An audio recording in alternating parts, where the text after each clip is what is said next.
Right now, anti-America protests ramp up in Greenland. What officials are calling this request ahead? Plus, closer to home, we're going to see those bitter cold temperatures begin tonight. It's certainly going to be cold today as well. The full forecast coming up. And the local changes you need to know with the federal Dr. Martin Luther King holiday tomorrow. Well, good Sunday morning. Thanks for joining us. I'm your Weekend Morning anchor, Michelle Renee Quinn. And I'm meteorologist Jacob Montesano. You're watching Weekend Mornings. It is Sunday, January 18th, roughly the coldest time of the year, and the forecast the next couple of days will reflect that. Oh, yeah. I was feeling it this morning. Couldn't feel my fingers, my nose. It was very frigid. Oh, well, just you wait till tomorrow because, you know, during that headline, I kind of glossed over today. It's still going to be cold today, but it's really going to ramp up the cold weather tonight. All right. So what are we looking at? Well, right now we're seeing those temperatures right around zero. Some areas are below zero. And taking a look outside, you can see a little bit of snow on the trees, but a lot more snow on the ground. And that snowpack is going to make it a little bit colder around the area. So it may get even colder compared to where we initially had projected because of that snowpack that we're seeing. And as we take a look at the current temperatures, below zero for a good chunk of the area, but those that aren't below zero are barely above it. And the good thing is that the winds aren't too bad right now, still creating wind chills in the negative teens. So it is certainly cold, but the winds are going to pick up later tonight, which will lead to dangerously cold air, where we're going to see those wind chills in the negative 20s to negative 30s. And this is going to continue for all of Monday through Tuesday morning. Now, looking a little bit closer at today's forecast, we are going to see the chance of snow throughout the day. Pretty light snow. Don't expect to see much more than a half inch to a full inch of snow. And again, the winds aren't going to be too bad. That's really the only good news because actual temperatures are only going to rise into the middle and lower teens. So wind chills are going to be kind of around 0 to 5, at least above 0 throughout the day. La Crosse, similar forecast, light snow, cold temperatures, but temperatures tomorrow are going to be a lot colder, mainly because we're going to see those winds pick up, and it is going to be dangerously cold, and I'll talk more in detail about that coming up a bit later. Thank you, Jacob. We will be checking in shortly. In today's top stories, thousands rallied in Denmark and Greenland after a new threat from President Trump in the standoff. The president says he'll impose a 10% tariff on Denmark and 7 other European nations opposed to his takeover plans. The message from protesters is clear. Greenland is not for sale. Ramy Inocencio at the CBS London Bureau is tracking the developments. Rare anti-American anger rippled across the Kingdom of Denmark. A friendship forged over 225 years, now fraying as President Trump insists he must have Greenland. But also in Copenhagen, another rarity, a bipartisan group of visiting U.S. lawmakers saying the president does not speak for all Americans. I hope that the people of the Kingdom of Denmark do not abandon their faith in the American people. Denmark's former ambassador to NATO called the Trump White House ungrateful. I'm angry because I think that this is an affront to an ally that has stood up with the U.S.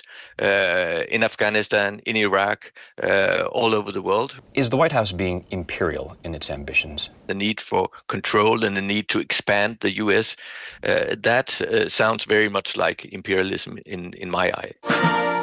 Europe is pushing back too. French President Emmanuel Macron committed French troops to Greenland on Friday as Operation Arctic Endurance gets underway with 8 European allies to patrol Greenland's Arctic lands, waters, and skies. In Nuuk, the capital, protests today as well, with anger focused on the tiny U.S. consulate and its 4 employees. We are not interested in being Americans. And a blunt message Trump's followers can understand. Make America go away. Ramy Inocencio, CBS News, London. Polls show about 85% of Greenlanders oppose their island joining the U.S. And Canada is watching with concern, worried it could happen to them next. In more local news this morning, the federal government is sending resources and agents into Minnesota to investigate allegations of fraud in childcare. That's prompting Wisconsin officials to review safeguards in place for our state. In 2009, a legislative audit found Wisconsin childcare providers received an extra $4 million in improper improper subsidy payments due to errors or fraudulent reporting. In total, between 16.7 and 18.5 million improper subsidy payments were made. Those improper payments led the legislature to make several changes to standard procedures, including an expansion of program integrity staff. I think what you've seen the governor say and what you see Wisconsin leaders doing is showing that we have a strong system that has navigated these issues, that has high integrity, that addresses these things when they come. And so we're confident about our ability to continue to run a robust and great childcare system. The Department of Children and Families can also collect money from providers if they go out of business or revoke a license and subsidy payments of people previously convicted of crimes related to the operation of a business. The Education Department is hitting pause on its plans to garnish wages of student loan borrowers in default. Also being delayed, the seizure of tax refunds and other federal benefits from those who have student loan debt. The collections were set to begin this month. In a statement, education officials say the temporary delay will give them time to implement reforms to the student loan system. However, it's unclear how long the garnishments would be paused. New research finds that taking Tylenol during pregnancy is not linked to an increased risk of autism. That would debunk a claim President Donald Trump made last year that there is a link. The research was revealed in a paper published on Friday. It found no indication that children born to mothers who use acetaminophen during pregnancy have an increased likelihood of autism. More than 40 published studies on prenatal acetaminophen exposure and potential links with child neurodevelopment were reviewed. In all, data on more than 300,000 pregnancies. Experts say there are several potential causes of autism, including genetics, older age of parents, and prenatal exposure to air pollution or certain pesticides. The city of Madison will not collect trash or recycling tomorrow. This is in observance of Martin Luther King Jr. Day. Drop-off sites will also be closed. If Monday is your regular pickup day, please put your card out by 6:30 a.m. on Tuesday the 20th. There are no changes to Tuesday's trash pickup, and for any more information, visit cityofmadison.com. Meanwhile, bus service will also be affected on the holiday. Take a look at your screen here. Most routes will operate on Saturday schedules. Routes 55 and 75 will run their regular schedules. Route 80 will run a shortened schedule. Routes 81 through 84 will not operate. Paratransit customers must schedule a casual ride because standing rides will be canceled. And this week, the two candidates vying for a spot on Wisconsin's Supreme Court reported their fundraising numbers for 2025. The Liberal candidate, Chris Taylor, raised over $2.5 million, while the conservative candidate, Maria Lazar, has raised more than $200,000. Now, it is important to note that Taylor got into the primary race in May and Lazar in October. Last spring, the Brennan Center for Law says spending for the Wisconsin Supreme Court passed $100 million in that race. There's a disparity there. So people are going to look at that and go, boy, oh boy, how, this campaign is really going to have to get moving. But remember what happened in the last race, too.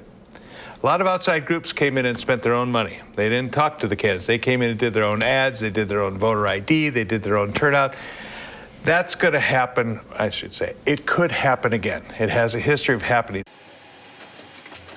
Also this week, candidates in the race for governor are reporting fundraising numbers, and you can hear what you need to pay attention to in those reports on For the Record with Ellie LaLiberte today at 10:30 a.m. right here on Channel 3.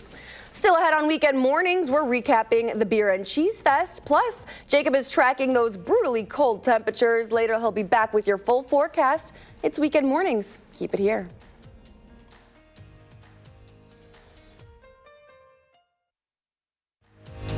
You're watching News 3 Now this morning. Moving forward.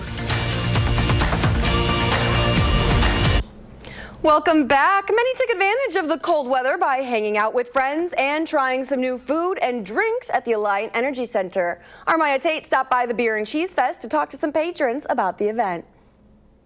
The 16th Wisconsin Beer and Cheese Fest took over the Alliant Energy Center, highlighting over 80 Midwest beers and cheeses. The annual event brings two of Wisconsin's favorite things to the same venue. A whole lot of beer and a whole lot of cheese and a great time, honestly, if you ask me. Guests from all over Wisconsin and even other states come to experience the samples. It is very cool. A lot of variety, a lot of different variety within each tent. It's been really nice to be able to try all the different beers that I may not have tried if I went to the bar to try something. With over 100 vendors, the Beer and Cheese Fest not only lets guests try new things, but also lets them learn about more local businesses that they may have never heard of. It's just a really cool way to support local businesses. The environment and camaraderie of the event adds in an extra element that many at the Beer and Cheese Fest enjoy. The energy is nuts. Everybody is so upbeat, everybody is so happy. From the minute we walked in, this has been just a blast. I think the atmosphere here is phenomenal. Every person I've talked to, super nice, super fun. We're all here for the same thing, beer and cheese. What's better? Aside from the cheese and beer, guests also had the chance to partake in different games and competitions throughout the day, as well as listen to some local musicians. That was our Maya Tate reporting. For more information on future Beer and Cheese Fest events, you can check out their social media or visit them online at beerandcheesefest.com. Let's check in now with meteorologist Jacob Montesano. Thanks, Michelle. Renee, we're going to see more light snow today, probably nothing more than a ½ inch to a full inch of accumulation. Alert day conditions then for that bitter cold really begin tonight, and temperatures will stay cold beyond the alert day, and we may have another alert day in the forecast. Now, we don't yet, but we're keeping an eye on the potential for another Arctic blast later this week and next weekend. So as we take a look at the alert day information, again, this is just for tonight through Tuesday morning. Not really going to talk about alert day conditions that much towards the end of the week, but we definitely could have that level. But even the next couple of days, we'll have bitterly cold temperatures, -20s to -30s, especially Monday morning, with a cold weather advisory in effect for everybody from 3 a.m. until noon tomorrow morning. So taking a look at the wind chill forecast, right now they're in the negative teens, certainly cold, but they'll be worse tomorrow. The wind chills will improve, I'm going to put that in quotes, to 0 to 5 above 0. They will improve, but not really going to be much warmer. And then as we get toward the overnight hours, the temperatures will fall further down and the winds are really going to pick up, which will lead to these wind chills in the -30s for some areas. Now, as we get towards Monday afternoon, not really going to see much of a difference. Negative teens for a lot of the region, and it's going to stay at that level through Tuesday morning. Finally getting a little bit better for Tuesday afternoon, but still going to be cold for that time frame as wind chills will stay around 0, and we could see frostbite in as little as 10 to 15 minutes when we see these wind chills in the -20s to -30s. So definitely, if you have anywhere to be outside, definitely bundle up because these cold temperatures will be fairly dangerous. Now, looking overall at the 10-day forecast, we are going to see a brief warm up, but still cold temperatures for Wednesday, where highs will be in the lower 20s. We are going to see a chance of snow, especially Tuesday night into Wednesday. The best chance of snow Wednesday will be in the morning, but for the most part, we aren't looking at too much snow during the day, but we could see some accumulation Tuesday night. And then, as I mentioned earlier, once we get towards the end of the week, we are going to see those bitter cold temperatures return. Now, before I go, I do want to mention here's La Crosse's 10-day forecast, kind of similar, but temperatures may be even colder. And as I mentioned, the end of this week and next weekend, we'll see another bitter cold blast of air. And if you look at those temperatures, they could be even colder than what we're going to see tomorrow. Now, it doesn't look like the winds will be as bad during that time, so the wind chills maybe won't be as cold as tomorrow morning, but still, more bitter cold air will be right around the corner, even after this round of bitter cold air improves a little bit for Wednesday. So I think it's a good time for some morning motivation. Today, we're continuing to honor with the holiday tomorrow, Dr. Martin Luther King Jr., and this quote specifically was from his 1967 speech at Glenville High School. He says, "Be a bush if you can't be a tree. If you can't be a highway, just be a trail. If you can't be a sun, be a star. For it isn't by size that you win or fail. Be the best of whatever you are." And I love this quote because it doesn't matter what you are. It doesn't matter what you're doing. Just do it to the best of your ability, you guys, and have confidence in yourself. And it really feeds off of yesterday where we were talking about not the size of your strength or like the size of you, but the size of your heart. And so, you know, it's always about how how good of a person you can be. And I really like this. Yes, so take Dr. Martin Luther King Jr.'s words with you today and stick around after the break. We're making sure you know the difference between a real class action settlement and a scam. That's ahead in your consumer news. You're watching Weekend Mornings. We'll be right back.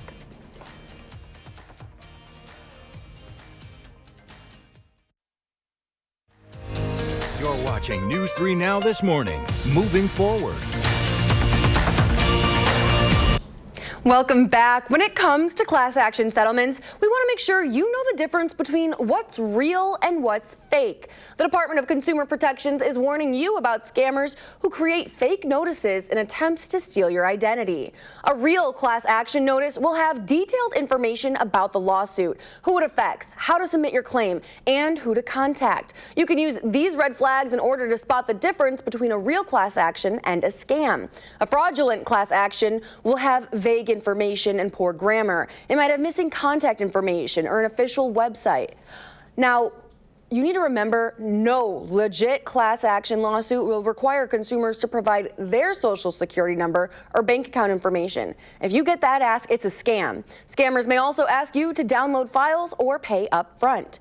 But to verify your class action is real, you can authenticate it with multiple sources. Just search the case for more information and confirm the class action came from a law firm's official website. If the class action has an official site itself, the law firm site should be linked or contact information would be provided for the consumer to reach out for more information.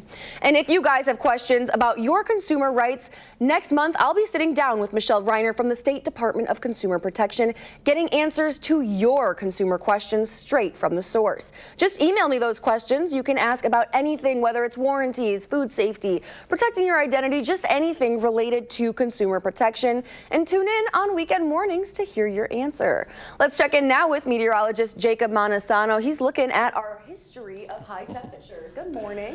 Good morning, Michelle, Renee. The past 10 days to 2 weeks is looking a lot different than the next 10 days to 2 weeks, because if we take a look at the high temperatures each of the last 2 weeks, every day you see in red indicates temperatures above normal, and the dark reds indicate well above normal. How about 2 Fridays ago, the high was 56, which is 29 degrees above normal. Meanwhile, comparing that to yesterday, the high was 16, 11 degrees below normal.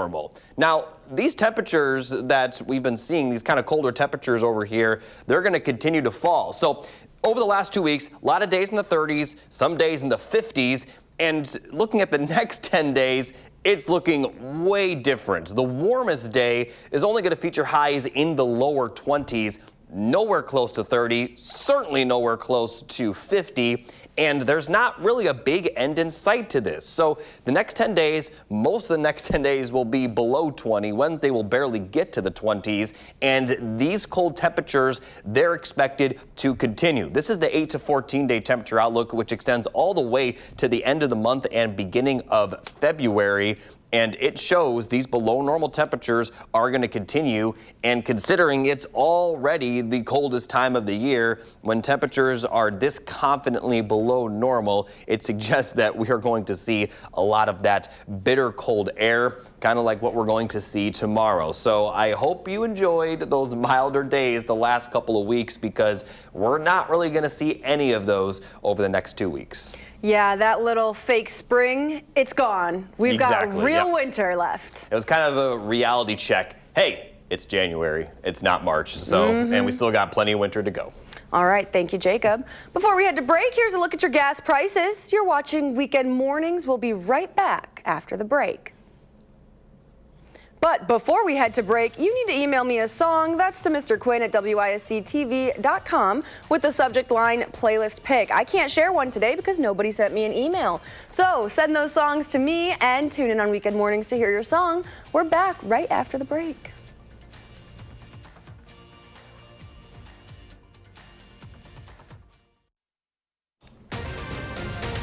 Right now, Minnesota troops are on standby for potential deployment. The latest details ahead. Plus, that bitter cold air is just around the corner. I'll talk about how cold the temperatures could get coming up. Well, good Sunday morning. You're watching Weekend Mornings. I'm Michelle Renee Quinn. And I'm Jacob Montesano. We're really feeling those cold temperatures right now, but they are going to continue to get colder. So if you wake up, step outside, it's very cold out there, but it's going to be a lot worse. You're just going to want to turn around and go back inside. It's going to get a lot worse tomorrow. Yes, it is. Let's take a look at that radar and see what we're expecting. Yeah, not really seeing a lot of snow now, but we still could see some more light snow today. Accumulations will be minor, maybe about a ½ inch to a full inch of snow, kind of similar to what we saw yesterday. And taking a look at those chances of snow, not really seeing anything yet, but we will see some of that snow move in a little bit later today, more likely in the afternoon. Best chance of snow will be for areas to the west and southwest of Madison. And like I mentioned, I don't expect to see much more than an inch of snow for areas. Isolated locations possibly could see maybe close to 2 inches, but shouldn't make the roads too slippery out there, considering they already are on the wetter side with the snow we've seen the last couple of days. And this is going to clear out for the overnight hours, and that's really when the temperatures will begin to fall, especially the wind chills. So right now, current temperatures right around 0, some areas below 0. Thankfully, the winds aren't too bad, but we're still seeing wind chills in the negative teens. Winds are really going to pick up overnight later and into Monday, where that alert day really begins, and we are going to see wind chills in the negative 20s to possibly negative 30s. So I'll talk more in detail about these bitter cold temperatures coming up in just a bit. Thank you, Jacob. We'll be checking in shortly. Topping our news, in Minnesota, troops are now on standby for potential deployment where ICE protests have been ramping up. This weekend, in single-digit temperatures, both pro and anti-ICE demonstrators clashed outside Minneapolis City Hall. Christine Benavides is bringing you the latest. A U.S. defense official told CBS News 1,500 active duty soldiers are on standby in Alaska for possible deployment to Minneapolis. President Trump has said he is considering invoking the Insurrection Act, which gives him the authority to deploy armed forces domestically. If I needed it, I'd use it. It's very powerful. Minnesota officials said the state's National Guard is also on standby by orders of Governor Tim Walz to support, quote, the rights of all who assemble peacefully. Not everybody deserves to be here. It comes amid rising tensions in the Twin Cities. On Saturday, pro and anti-ICE demonstrators clashed. I think Donald Trump wants to use Minneapolis as a key or a hot spot to launch his coup. He's trying to create violence so that he can send in the troops. Some 3,000 federal officers and ICE agents have been deployed to Minnesota. More than 2,500 people have been arrested. Tensions still red hot after the death of Renee Good. The ICE agent who shot her said he fired in self-defense. On Friday, a Biden-appointed federal judge ordered immigration agents to stop using tear gas and detentions against peaceful protesters. The judge also ruling that agents cannot stop drivers or passengers without reasonable suspicion, and protesters can follow agents. Border Patrol Chief Gregory Bovino. Exactly. We're going to continue to use that minimum amount of force necessary to accomplish our mission. CBS News has also learned the Justice Department launched an investigation into Governor Walz and Minneapolis Mayor Jacob Frey over an alleged conspiracy to impede federal immigration agents. Walz pushing back, posting the only person not being investigated for the shooting of Renee Good is the federal agent who shot her. Christian Benavides, CBS News. No decision has yet been made by the president on whether to deploy the soldiers to Minneapolis.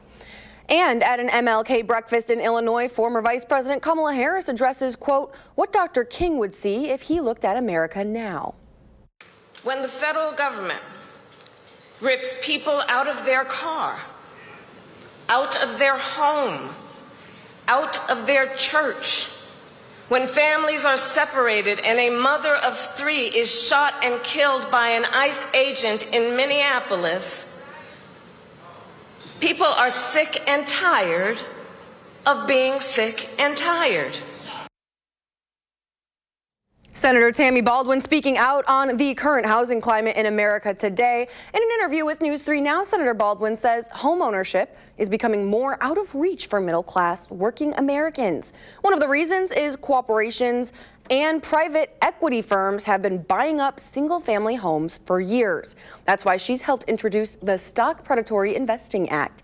It would end a tax break that these corporations and private equity firms get if they have more than 50 homes. I think when we've seen in certain parts of the state and certainly throughout the country this type of predatory investment happening, that we could do quite a bit to increase the housing stock available to aspiring home buyers.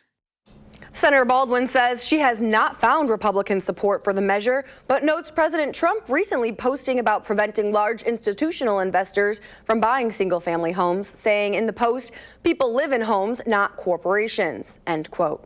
And if you don't want to have to pay a fee to fly, then you need to get your Real ID. That starts on February 1st for travelers 18 and older. The Real ID rollout began 9 years ago, but it's only being fully enforced now. Many people trying to get appointments for their Real IDs at the DMV are finding it difficult. In some states, openings are being snapped up as quickly as they appear. So if you're one of those scrambling to get your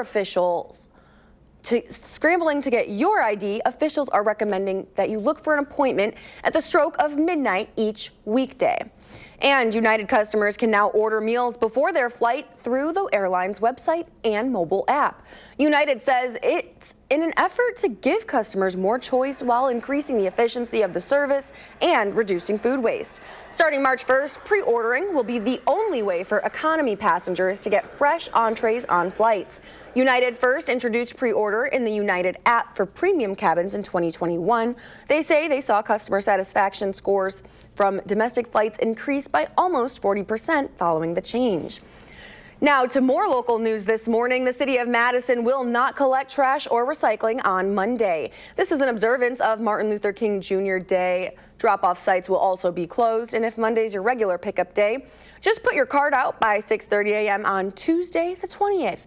There are no changes to Tuesday's trash pickup, and for more information, visit cityofmadison.com. Meanwhile, bus services will also be affected for MLK Day tomorrow. Take a look at your screen. We have those routes on it now. Most routes will operate on Saturday schedules. Routes 55 and 75 will run their regular schedules. Route 80 will run a shortened schedule. Routes 81 through 84 will not operate, and paratransit customers must schedule a casual ride, as standing rides will also be canceled tomorrow. Long Beach celebrated early yesterday with its 38th annual Martin Luther King Jr. Parade and celebration. It highlights the city's diversity and commitment to community. The event wrapped up honoring Dr. King's legacy of justice, unity, and service. Closer to home, tomorrow afternoon, Wisconsin's MLK Day tribute is happening at the Capitol. This is the state's 46th annual tribute and ceremony taking place in the Rotunda from noon to 1. This year's theme is the power of unity, with special guest speaker, journalist and political analyst Ahmed Baba. This event is open to the public. And now Jacob Manosano is back for our morning motivation quote, of course today from Dr. Martin Luther King. Darkness cannot drive out darkness, only light can do that. Hate cannot drive out hate, only love can do that. Unfortunately, nothing can drive out the cold, because that is going to be here. The sun!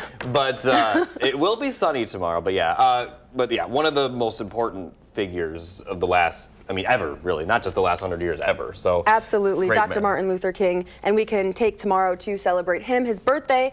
Some people think it's tomorrow for the holiday, but it was actually on Friday, so keep that in mind.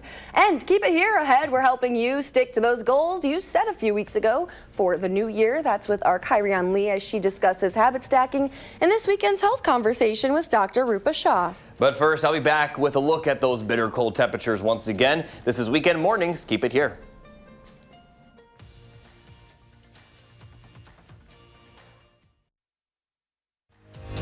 You're watching News 3 Now this morning. Moving forward.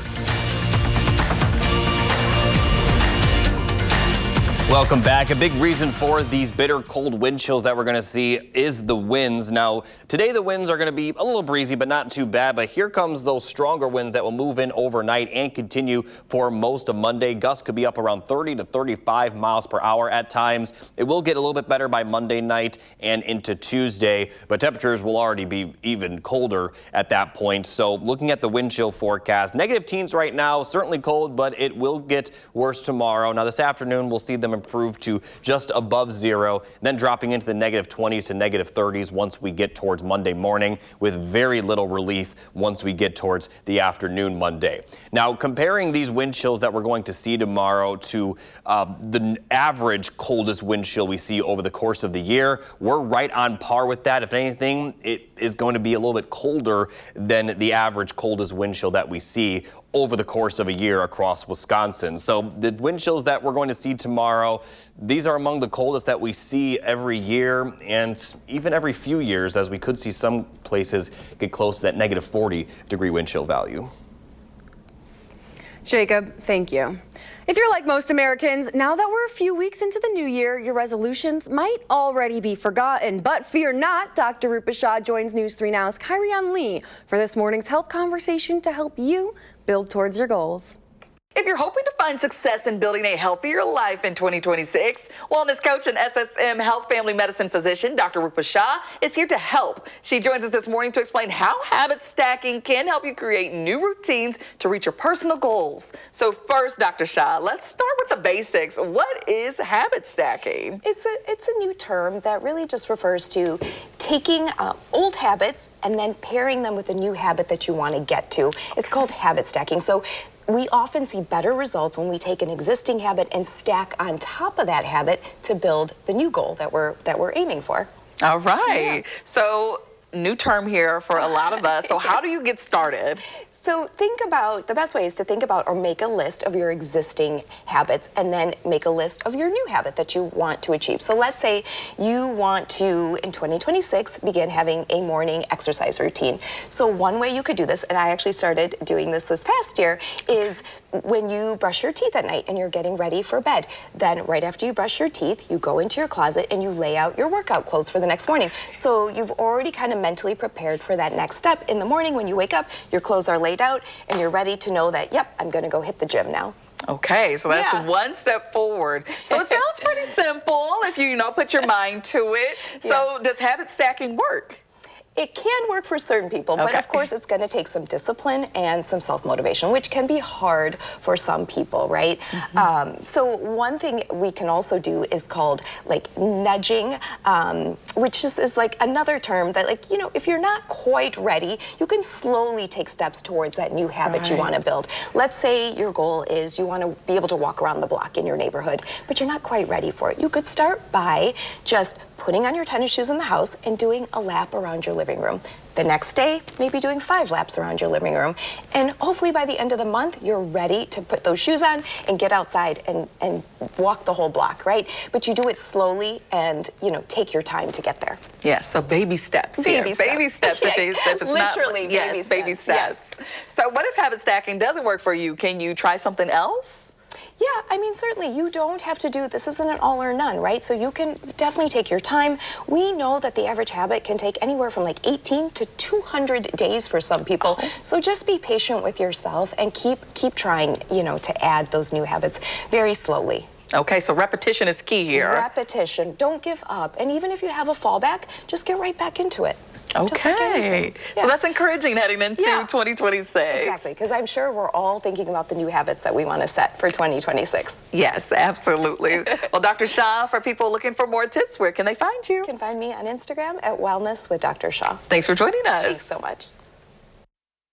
Ladies, thank you. Now to the Badgers. Wisconsin basketball taking on Rutgers last night. It was all Badgers as Nick Boyd knocks down a 3 off his 32 on the night and pushes the lead that Rutgers would never answer to. Then Nolan Winter comes in for the flush and the Badgers take control in this one. As Coach Gard clears the bench in the last seconds, the Badgers go on to win their 4th straight game, 96-87. And now to the ice. In the last 5 matchups, Wisconsin women's hockey has held their opponent to only 1 point, and they continued with that same energy last night. Looking to sweep St. Thomas with only 1 point on the board for them, Cassie Hall gets 1 to go off her body to extend the lead to 3. And then on an empty net, Lacey Eden gets 1 to go, her 4th goal of the weekend as the Badgers win 5-1. And on the men's side, they took on Michigan State, who's ranked 4th in the country, a team they swept earlier this year. And Michigan State was back with vengeance, sweeping them at home to lose 2 in a row for the first time this season. Head coach Mike Hastings says this loss taught them a lot.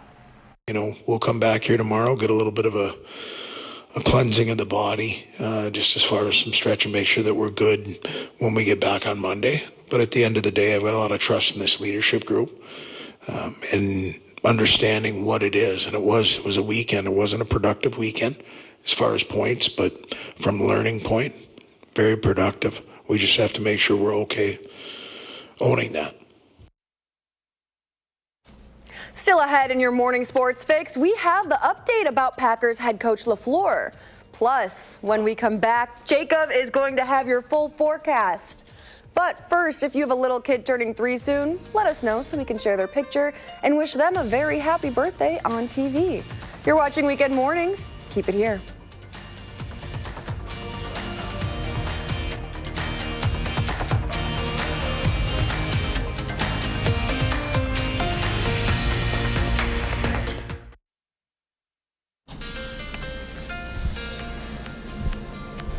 Welcome back. Here's a look at the 3 things you need to know. Light snow is possible today, but alert day conditions for the bitter cold begin later tonight, and they will continue for all of Monday and into Tuesday morning. And we could be talking about 2 rounds of bitter cold air as the end of this week into next weekend will feature similar temperatures to the next couple of days. But the alert day right now is just for tonight through Tuesday morning, but still going to see wind chills very, very cold. Negative 25 to negative 35 degree wind chills are possible. There's a cold weather advisory in effect for our entire area from 3 a.m. until noon tomorrow. So taking a look at those wind chills, certainly cold right now and for today, but it's not going to be as bad as tomorrow. Wind chills will improve to 0 to 5 above 0, then plummet to the negative 20s to negative 30s by the time we get to Monday morning. Not really improving all that much throughout the day Monday. Wind chills will be in the negative teens at best tomorrow, and they're going to stay at that level through Tuesday morning, finally getting a little bit better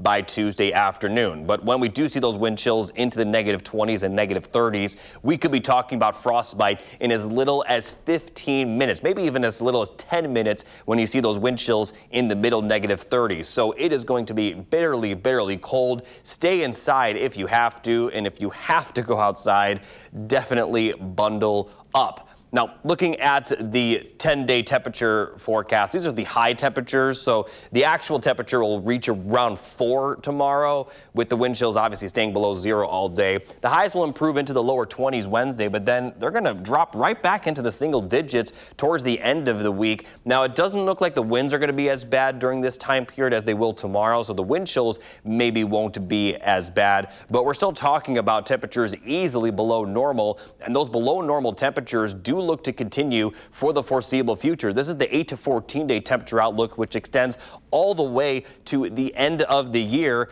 And during this time period, we could be talking about these temperatures and wind chills below 0. So there's no end in sight to the bitter cold air. Again, we'll have a little bit of a reprieve on Wednesday, but still going to be below normal. Not going to see much snow this week. We'll have that light snow today. Good chance of snow Tuesday night into Wednesday.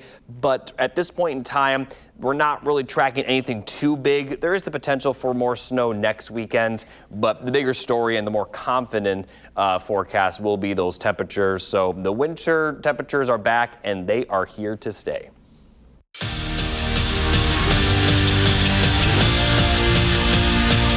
Well, good morning, Madison. As you know, the Packers decided to give head coach Matt LaFleur an extension. So to break down what this means for the future of the franchise, here's senior Packers writer Jason Wilde.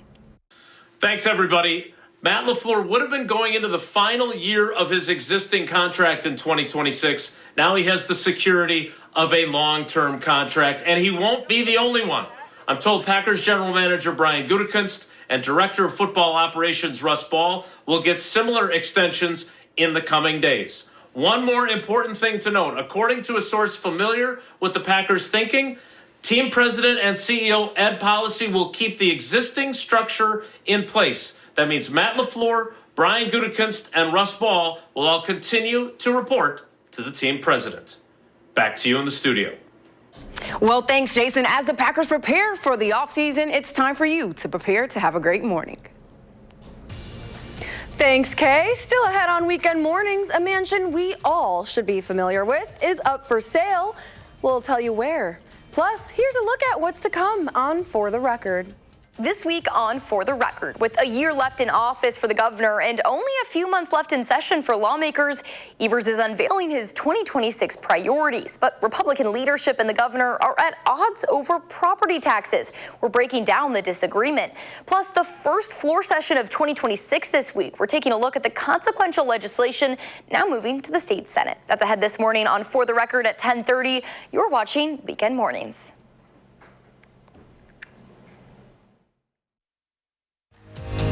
You're watching News 3 Now this morning. Moving forward. Welcome back. Finally this morning, if you're a fan of the Fresh Prince of Bel-Air, you might have a chance to call the Banks family home your own. An Instagram post from a real estate company in Southern California teased that the house used in exterior shots of the 90s sitcom will be on the market soon for the first time in 48 years. Though the home is not actually in West Philadelphia or in Bel Air, as the show implies, rather it's located in the Los Angeles neighborhood of Brentwood. So for a limited time in 2020, fans of the show were actually able to book a night in the house on Airbnb and live like the Fresh Prince. According to published reports, the 10,000 square foot two-story home, originally built in 1937, features 6 bedrooms along with 6 bathrooms with 7.5 bedrooms and could go on the market for just under $30 million. Oh, not that much. Yeah, no, not that much. Just a little penny, a some change. That's funny how you mentioned now it's not actually in West Philadelphia. I'll be honest, I've never watched a scene of that show, so I wouldn't know. I do know Jacob, about. This is not before your time. This is right at our time. You know? I don't know. It wasn't. I didn't watch a lot of TV growing up, to be fair. Yeah. So we were talking about during the break about, should we start our car before we drive it? Because obviously you want the car inside to be warm up. I'm not a mechanic, but they say you're not supposed to do that. It's only supposed to warm up for about a minute. But I actually had told you something that you were interested in. I'll let everyone know. So we always say the wind chill is only felt by humans, because it's about that layer of heat around you.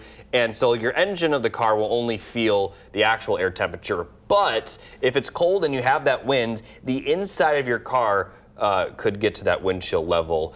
So like I said, the engine and the car itself will feel the actual temperature, but the inside of the car could get colder because of the wind and the wind chill. So it kind of would impact the car, but it's mostly just the wind chill for how it feels on yourself. Yes, and I did interview a mechanic last year doing a story about this, and they do confirm that it's bad to have your car running for that long. So without driving it, of course. Yes, without driving it. So that 1 to 2 minutes, like you're saying, is correct. Thanks for watching Weekend Mornings. Tune in next week. Have a great weekend.